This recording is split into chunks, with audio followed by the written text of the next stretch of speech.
Welcome, my friends, to the Be a Paid Speaker Now podcast. I'm Deborah Deras, your host. Each week, you'll hear from top experts in the speaking industry who will share their insider secrets. Learn what works and what doesn't by hearing real stories of success and failure. My intention is to be your speaking coach to help you reach your goals faster and easier. I believe you are the messenger for the message. So thanks for tuning in, and let's get started. And welcome back to another fantastic episode of Be a Paid Speaker Now. I, of course, am your host, Deborah Deras, and we are here with an amazing guest today. My guest is going to be able to answer your burning questions on how you can be a paid speaker and allow your expertise to be known, to be seen, to be felt, to be heard. I have with me today someone that I have reconnected with recently through the power of LinkedIn, through the power of actually being live and in person. And she has such an amazing story. Will you please help me welcome Miss Tana Session? Welcome, Tana. Hi, thanks for having me, Deborah. I'm really excited to be here. You're right. It's been a long time coming. And when this woman walks into the room, you feel that you're in the presence of a goddess. It's not just it's true. It's not just your outer beauty. You have a strength and you have a power and you command the room. And I had the blessing of listening to one of your interviews on YouTube recently. I subscribed to your channel. Everybody, make sure you subscribe to Tana's YouTube channel. I'm going to put the link in our notes so that you can really get to know her. But I just was really fascinated by your story because looking at you, and I'm sure maybe sometimes people look at me and think, oh, you've got it all together. And because you're wearing a nice suit or you have a beautiful smile on your face, they think that we always know what we're doing or that we've got it all together. But there is a story. Can you just give a little background about where you come from and what led you to become a speaker? Sure. So my background, I just recently started. I never really used to talk about it, but I was born into the foster care system of New York City to a young unwed mother and stayed with a foster family until I was almost 4 years old before I was reunited with my family. And, while I was in foster care, although it was a nurturing environment, I did experience molestation and verbal abuse from my foster siblings, not from my foster parents, but I remember it very, very clearly. And I've had people question, how do you remember things at such a young age? Well, when you have trauma, it sticks with you. So it's easy to recall those types of incidences, even if you don't remember faces or names. But I remember both. So I have a very vivid memory, I suppose. But, from there, I just, was fortunately able to be reunited with my maternal grandparents. And that's really who raised me.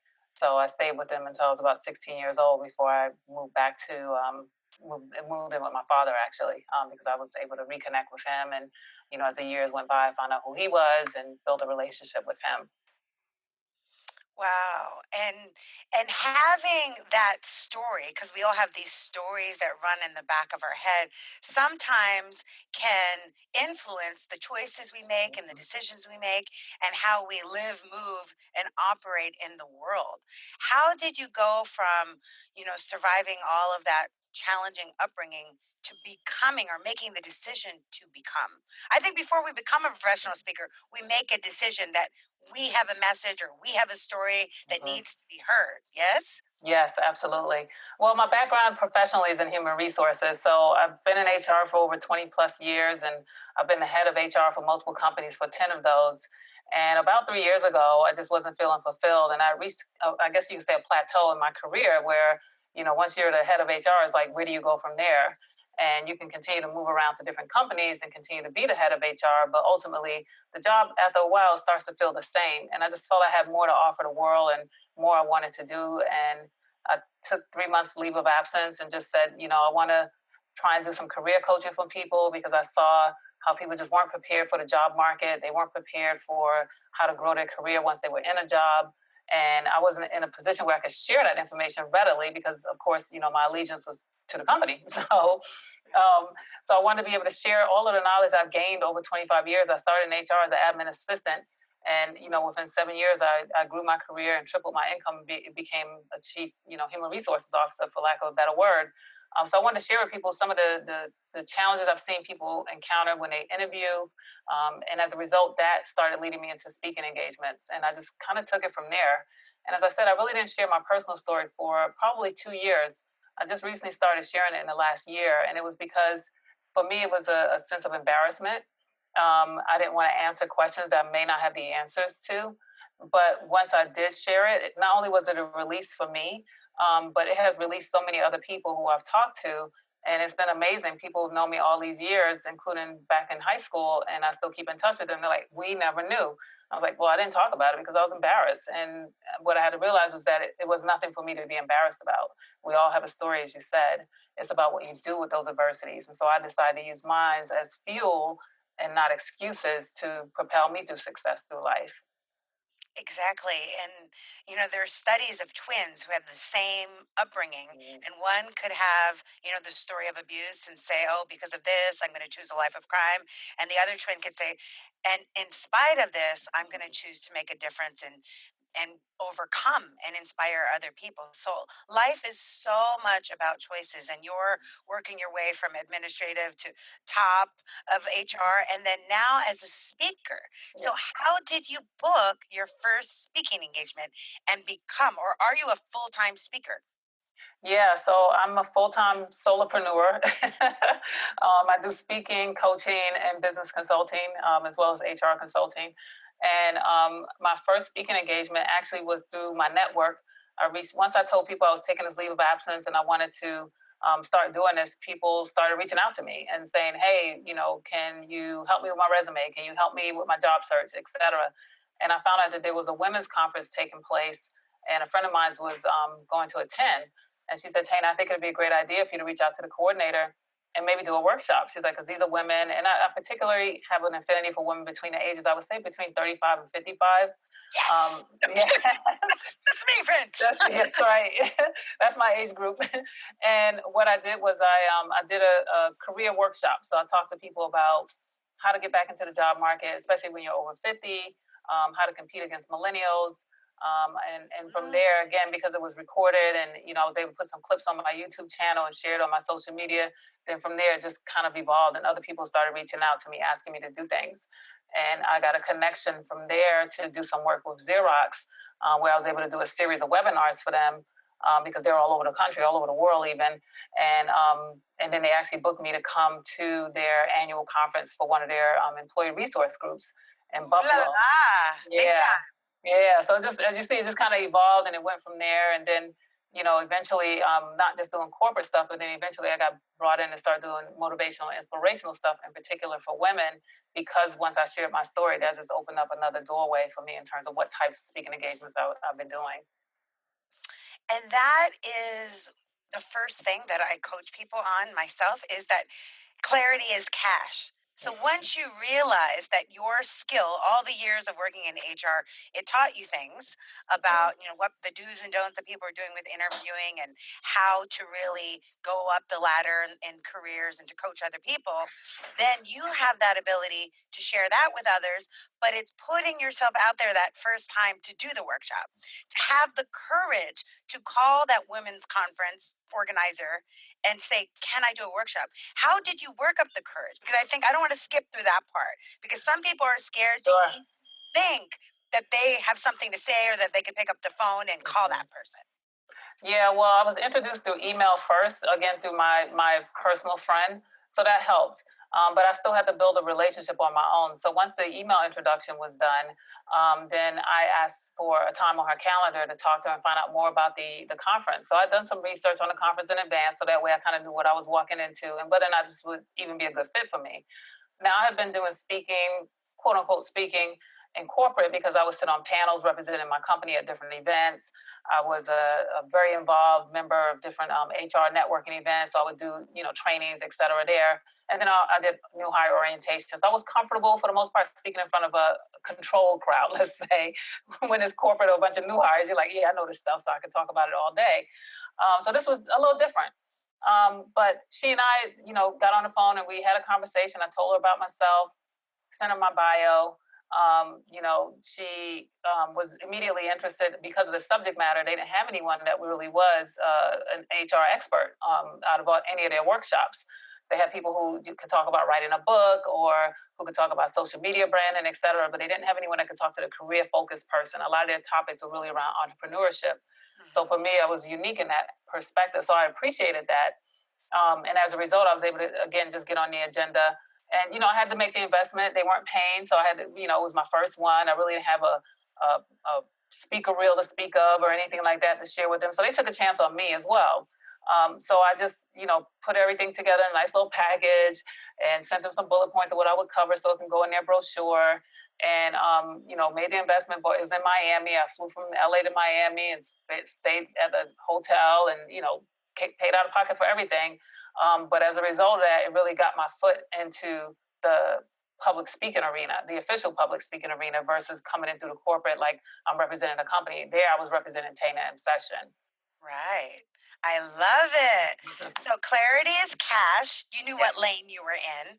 But then also you niched your niche by really going to that career professional person that wanted to go to that next level. And you paid listen to what she said. And the same thing when I first started, my mentor had me come to Chicago to watch her speak. And I literally, on my own dime, bought a round trip ticket to Chicago, slept in her hotel room and just watched her. But it's like one of the things that people have to realize is we have to believe in ourselves and we have to invest in ourselves because no one is just going to spend thousands of dollars for us just because we put the name speaker on our Instagram or on our business. That's right. Some people think that, especially when I work with some groups, they think it's like instantly. No, we have to take the time and the energy to invest in ourselves so that you show them that you're good. But it's one good audience that can have you speaking for years to come. Because everyone in that audience is a potential new client that could hire you, right? That's how you got the Xerox thing. Exactly. So it was one lady that was in the audience. She was a top level executive at Xerox. I had no idea who she was or what she did. She was just in the workshop. And afterwards, she came up to me and she said, I want to talk to you about coming into Xerox and doing some workshops like this because we're getting ready to split. And a lot of our employees are going to be back on the job market after many, many years. And I was like, whoa, okay, this is big. And I said, okay, great. Let's schedule some time, when I'm back in LA. And she was in Chicago and we, scheduled a couple phone calls and she connected me with the leaders of their employee resource group. So it was the Hispanic group of employees, the African American group of employees, the Asian group of employees, and the women's group of employees. And so I had a conference call with all the VPs of those different ERGs, and each one of them booked me to do webinars. So I ended up doing a series of webinars for almost 3 months with them. Listen to that. Oh my goodness, people. So from one person in the audience, you were able to book a whole series of webinars. Oh, yeah. So remember, speaking isn't always on a stage. You might be speaking, doing a webinar that's online as well. So to remember that is so cool. And for people that don't know ERGs, can you tell them what ERGs are? Sure. So those are employee resource groups or affinity groups, companies call them. They're usually under the diversity and inclusion division of HR for the most part. At least that's where they were when I was in corporate. And what they are groups especially targeted towards employees of underrepresented employees to help them manage their career, get them sponsors and advocates and mentors so that they can grow their careers within an organization. So a lot of big Fortune 500 companies have them, like Xerox, Ernst & Young when I worked there, and even some smaller ones, they have different versions of it. And it's, networking, personal and professional development. It's an opportunity to shadow some of the senior leaders that may be of the same nationality or not. But again, it's just really there to help incubate these employees and help them grow and get the skills and the development that they need to advance their careers. And some examples would be like a women ERG group or an LGBTQ group. Correct. I'm actually thinking my first speaking engagement was for an ERG group. It was for the Social Security Administration Hispanic ERG. Yeah, exactly. My topic was called Maximize Your Potential. And I did that same talk like year after year. I did it like 4 or 5 times to that same group. So once you get in somewhere, it's about really maintaining those relationships. So how Absolutely. do you stay in touch with your audience members that are your sales team, basically? Well, I have a distribution list, so I make sure that they're included on that. So I do like a monthly newsletter where I make certain that I'm kind of staying fresh in their minds. And in that newsletter, I include, where I'm going to be speaking, so they have ideas of the fact that A, I'm still working, B, I may be in their area, so it may be easy for me to do something in conjunction with them. And then also just touching base every now and then, if even if it's through LinkedIn, if I get an anniversary or a birthday notification for someone, I make sure I, send it to them and just really keep that dialogue going.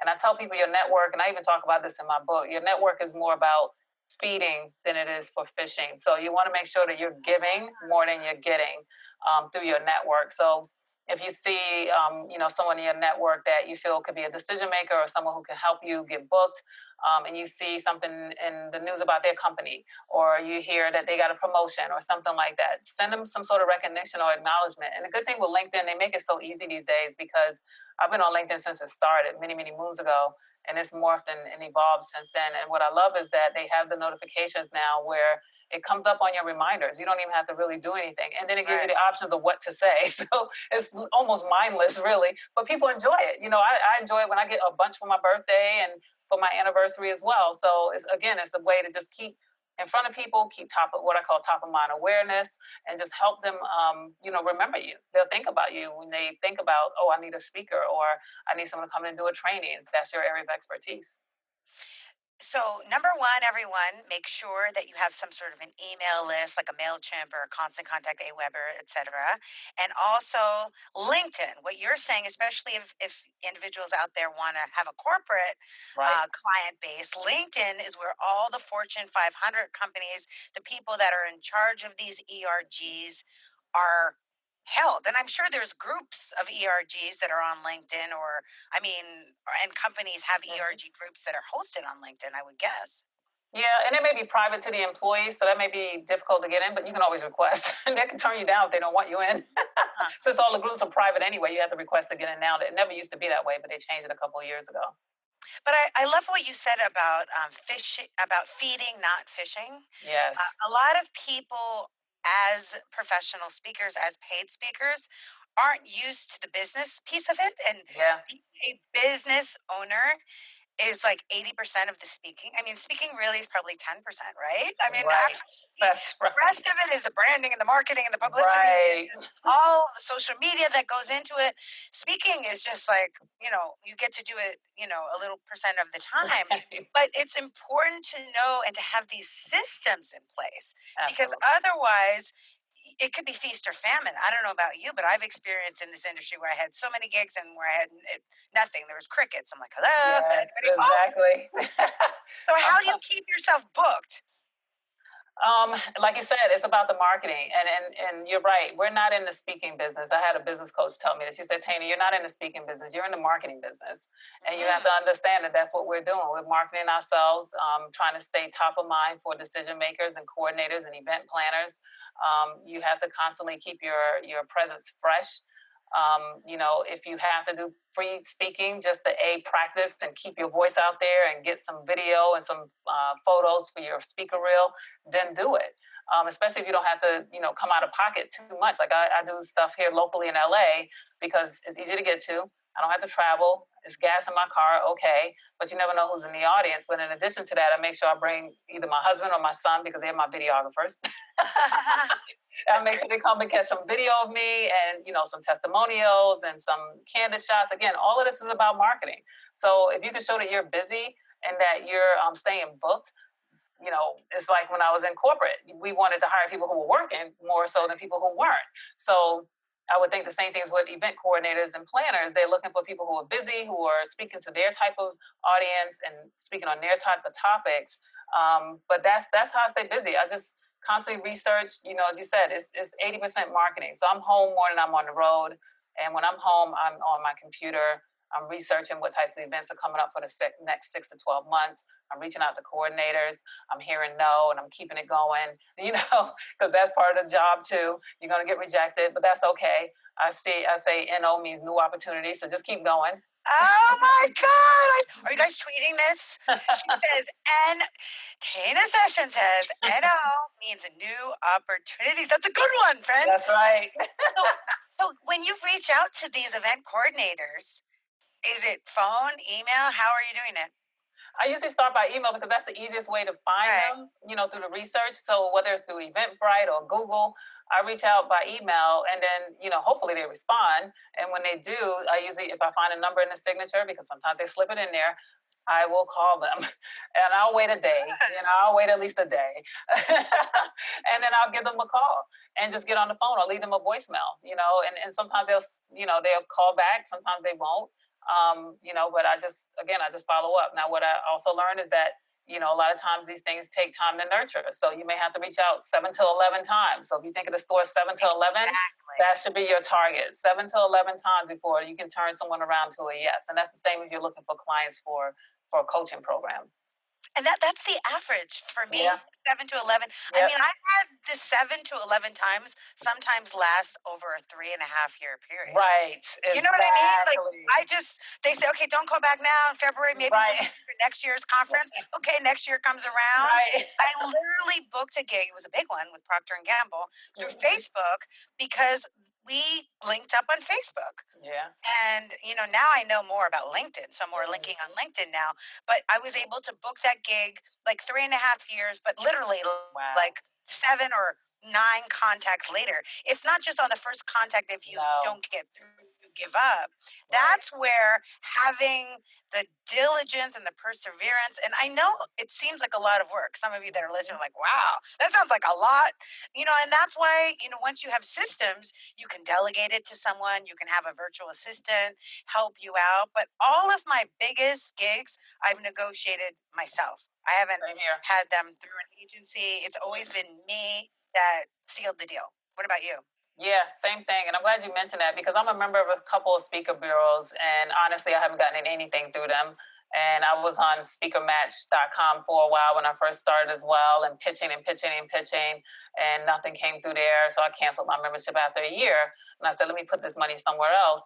And, I ended up just doing it myself. As I said, it's bootstrap, grassroots, getting on the phone, emailing, following up, having a spreadsheet of the organizations you reached out to and when, and did they respond, and if so, who. So having yourself some sort of tracking system, and then also noting when do they actually start looking for speakers, because again, I'm looking 6 to 12 months out right now for 2019 and hoping to get some additional stuff for this year. But if not, that's okay too. I mean, I'm booked through September, October, November actually, and that's okay. But do I want more? Yes. And if I get it, I'll take it. I'll take it.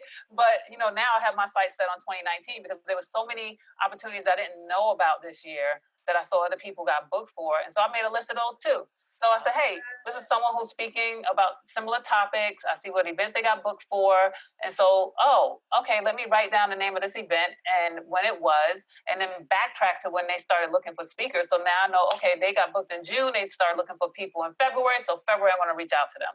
So it's a little bit of a science. There's a little bit of a science behind it. You got to figure it out, though, depending on what your industry is and what you want to speak about. I love that. And that's the other thing that I think people should realize is that we are creating our destiny in our speaking business. How busy or how not busy we're going to be. And that's a lifestyle choice. Yes. Because you could be a road warrior and be living out of a suitcase, and that might work for you. Or maybe you have a family and that doesn't work for you. You want to see your kids and husband once in a while. Once in a while. Right?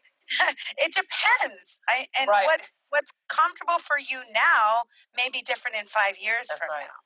Yeah. So it's really an individual choice. So for those people that are new in the speaking world, how did you know about fees and how to charge? Or are you a part of a national speakers organization, or how did you know what to do there? Yeah, I've had a couple people ask me to join National Speakers Association, NSA, and I've declined for various reasons. I've gone to some meetings and I was like, nah, I don't see it. I don't see the benefit for me, honestly, but it works for others.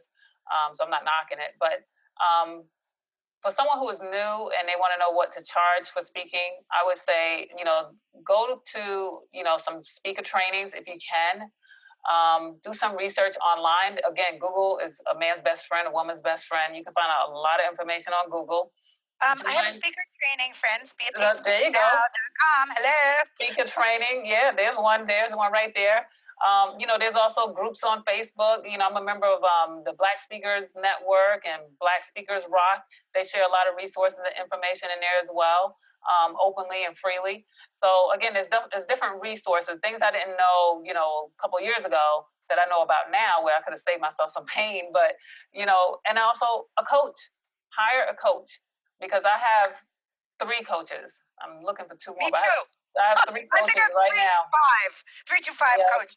Yeah, and one of those coaches is one of the ones that helped me figure out my business model, my niche, my 30-second pitch of who I am and what I do, so that I can be sharp and on point when I'm meeting people at an airport or wherever. And then they also helped me figure out what my fees should be. So what I've learned is, because I was undervaluing myself in the beginning because I felt I was new to this, but what I had to realize is that I'm not new. I come to the table with almost 40 years of experience from corporate America. So now I want to get paid for what I know and not necessarily for what I do. So I had to revalue my own value system in regards to what I bring to the table as a speaker and as a coach and as a consultant. And, every year my price goes up. Yes. And I love what you said, because as professional paid speakers, we are paid for our expertise. Exactly. And our expertise isn't just education, isn't just experience. I have this whole 7E system. There's so much that goes into it. It's the experience that they get with you. It's everything that you put into it. So you're not, even if you're just starting tomorrow, you're not new. I coached a client that actually had a stutter, Tana. And he was a very expert. Wow. He was an expert marketer. He never let that stutter stop him at all. Right. And I coached him, and he just believed in himself. He believed in what he did. And within a couple of months of the coaching, he got an opportunity. And he's like, well, what I think I should charge is $5,000, but what a stretch for me would be $10,000. He asked for $10,000. He got it. Woo! And then he got a standing ovation, and That's then got booked. He got a standing ovation. He spent 30 hours on this PowerPoint. I'm not a PowerPoint girl, but he's a PowerPoint guy. He spent 30 hours on this PowerPoint, killed it, and then got rebooked again. And I was like, wow, he just rolled right in at that level, because it's about your belief. It's about your confidence, and it's about really looking at what you've done, what you're worth, your 40 years of experience. Wow. Right. Yeah, and you deserve. That's why we don't work in a corporate gig ourselves, because we would have that glass ceiling. As a speaker, we don't. I mean, there are some limitations of the availability of gigs, and it's definitely more of a male-dominated world. Yes. We will say that, but that's changing. I see more and more female keynote speakers. Looking at last year, number 1 keynote speaker was Mel Robbins, right, with the 5-minute rule. Yeah, we're busting through that too. You're right, and also people of color. So I don't want people of color that are listening to think that they can't get booked or they won't get booked by corporate or even by other associations. You will, because people are starting to value the diversity of what we bring to the table as professionals. And as long as you're a professional and you know your stuff, and as you said, you're confident, then they have no reason really not to book you, unless I don't know, unless they decide not to. But because again, no means new opportunity. I love that. I love it so much. So when you decided to first start speaking, and you're doing webinars and doing fees, how did you negotiate other opportunities, for consulting? Because I know you do HR consulting and kind of back of the room sales. Besides just the front end speaking, what are the other ways that people can book other back end sales? Sure. So I now have over the last year, I developed a trademark coaching program called Stop Being the Best Kept Secret, and that's trademark. So I have a whole program that I can actually, offer people from the stage if it's that type of situation, because sometimes it's not, especially in corporate. If it's corporate, then I have books. So I'm an author of 3 books, and I have depending on what it is that they want their employees to benefit from, I can offer them one of those books for sale. Where when they book me, maybe they order a certain amount of books for their attendees, and then if not, maybe they'll let me sell the books at the event. So there's different ways to leverage the speaking. And then from a coaching perspective as well, especially in corporate, executive and leadership coaching is something else that I offer too. So that's something where I can go into an organization and work with their future leaders or maybe current leaders that have some sort of gap in their performance. And because of my background in HR and the fact that I've been an executive in HR, there's a certain level of affinity to those types of situations because I've coached employees through those in the past as well. So I can tap into that area of expertise too. They are so lucky to have you. You are so Thank valuable. you. You are quite an asset. No, you really are. You bring it all because of your experience of being both in corporate as a female executive, but then also being an entrepreneur. So you could give such a wide perspective. I love that. Gosh, I'm not asking you any of the questions. It's okay. Because you're so fascinating. I'm glad I know the answers. So, if you were to give a piece of advice, like people are listening and you're their coach for this minute, what would you say to them that would be the most important thing when getting started? I would say be patient with yourself, manage your expectations, because even though you are an expert, you're coming to the table with years of experience. You still have to learn a new business and you have to learn how to market. And what I learned through my own experience is that this is completely different. I tell everyone I feel like I'm earning a second MBA or a doctorate at this point because of all the training and seminars and workshops and freebies and paid events and paid coaching. But I look at it also as it's the same investment that I made when I was in corporate, getting my degrees and my certifications, because this is my business. So I have to make that investment if I want to, excel and really move to the next level and be on that plateau of what I envision my level of success to be. So for someone starting out, just know you will have to invest in yourself. Even if you're getting free stuff, it's only going to get you but so far. Because there's a wealth of information out there that you do need to invest in. You have experts who have already walked your path. Make that investment, find out who they are, and then get in with them as quickly as possible. I feel I probably could have done this 2 years ago. I wish I had. Wow. Yes, I love it. The patience. You have to be patient and also persistence. Remember, she said it's 7 to 11 communications before you close it, but be consistent. Like you said, you did your monthly newsletter. And I'll give you a secret. When I first started, it was like 2002, I didn't have gigs that I was getting brought into, so I would make my own. Yeah. And some of them were in my living room. Some of them were like in a place that I rented for, a little bit, $25 an hour. But I mean, I was consistent about doing a newsletter. So when people would see that I was constantly speaking here and there, like you said, they want to hire someone that's busy, that's working. They don't want to hire someone that is just empty calendar. So and don't wait until you're invited, my friends. Right. Like Tana said, call people, offer your services. Anytime that you speak for free, you're having everyone in the audience member as your potential new client. So you need to put on that interview. That's your interview. Simultaneously, your speech and your interview at the same time. Right? Exactly. Yeah. And you're right. And this year I actually started my own live events as well, because at the end of last year I didn't have anything on my calendar and I wanted to get booked in New York and Atlanta and nothing was coming through. So I said, you know what? I'm just going to create my own events and I'm going to book them in those cities because I'm from New York and I have a huge following there. And then I lived many years in Atlanta and the same thing. And people would say, when are you coming? When are you coming? And I was like, well, no one's paying, no one's booking me. So I said, you know what? Boom, I'll make my own event. So I did a little mini tour and I took it to New York in May and it was highly successful. And now I'm going to Atlanta next week. And I already have people now asking me to bring it to different cities for 2019. So there you go. And it's a lot of work. It is a lot of work. I will tell you, if you're going to do your own events, don't think it's just like, oh, it's just easier. Just do it yourself. No. But it does help with your movement. It helps to build your brand. It helps to build your recognition, your notoriety. I'm also from New York. No wonder you're so fantastic. Long Island, Port Jefferson. Brooklyn. That's where my mom is from. Oh, Brooklyn. nice. Born and raised, that's it. And raised in the Bronx, so there we go. But the secret to success is being from New York. No, just kidding. That's right.